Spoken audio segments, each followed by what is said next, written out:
For thousands of years, Aloe Vera has been considered a magical medicinal plant.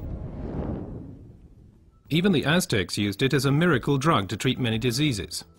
Traditional medicine appreciates its detoxification, purging, acid neutralization and fat reduction. According to modern research, it has a positive effect on blood sugar levels and blood lipid concentration, including cholesterol levels. But aloe vera is not always aloe vera.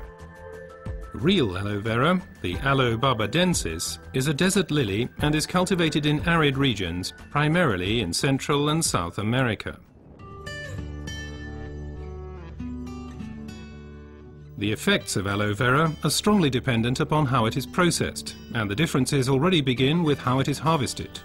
In order to avoid damaging the plant, the leaves should ideally be cut by hand. As the outer skin of the leaf contains poisonous aloin, a substance that protects the plant from animals and has a laxative effect on humans, the skin must be carefully separated from the inner leaf gel. This leaf gel is the most valuable part of the aloe vera plant. The gel has been proven to contain over 150 vital substances, such as vitamins, enzymes, polysaccharides and trace elements. It's this unique combination of ingredients and the way in which they interact with each other that results in the healing effect. One of the most important plant substances is asimanan, which has a positive effect on the immune system and can also reduce inflammations and free radicals. The result, the oxygen supply improves. Let's take a closer look at this fact. Blood is supplied with oxygen in the lungs and then transports it via the blood vessels into the cells. The large blood vessels branch out, becoming smaller and smaller, until they turn into tiny capillaries. Capillaries, by the way, are the smallest blood vessels. This is where the oxygen passes over from the blood vessels into the cells.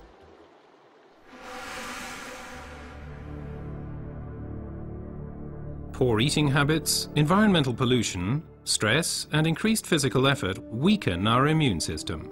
Free radicals have an easier time of things and can cause microinflammations throughout the body.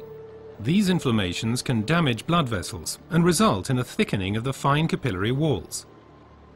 This swelling constricts the flow of blood, slowing down the blood cells on their way through the capillaries, which, as a result, impedes the oxygen supply. And it's here that the aloe vera acts. It reduces the swelling on the capillary walls.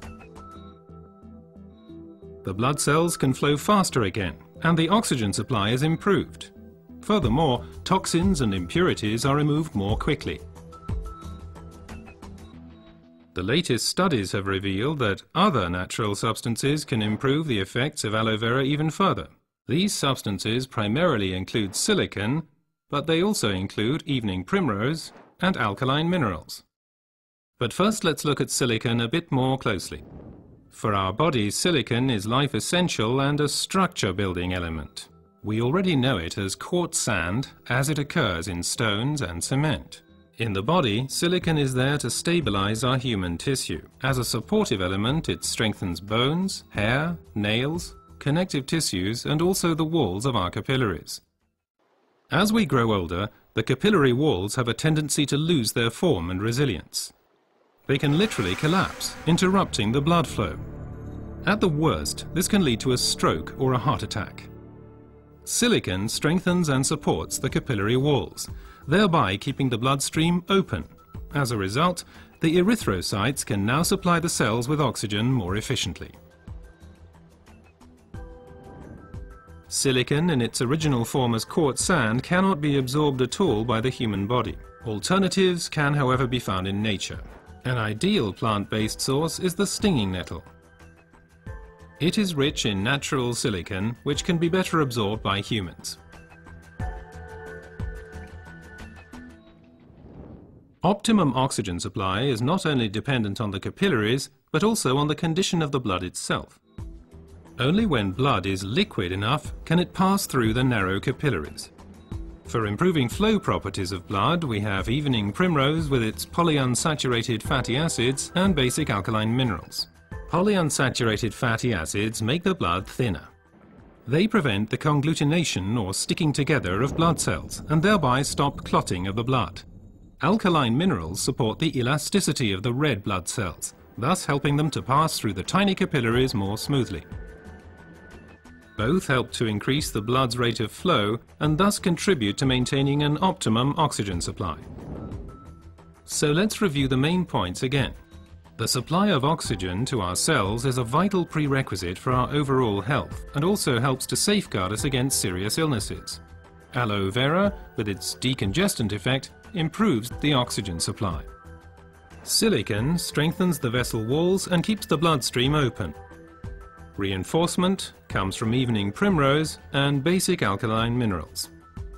What traditional medicine has known for a long time has now also been confirmed by modern research.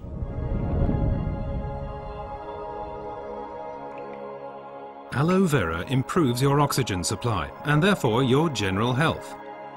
Because oxygen means life. Place your trust in Aloe Vera.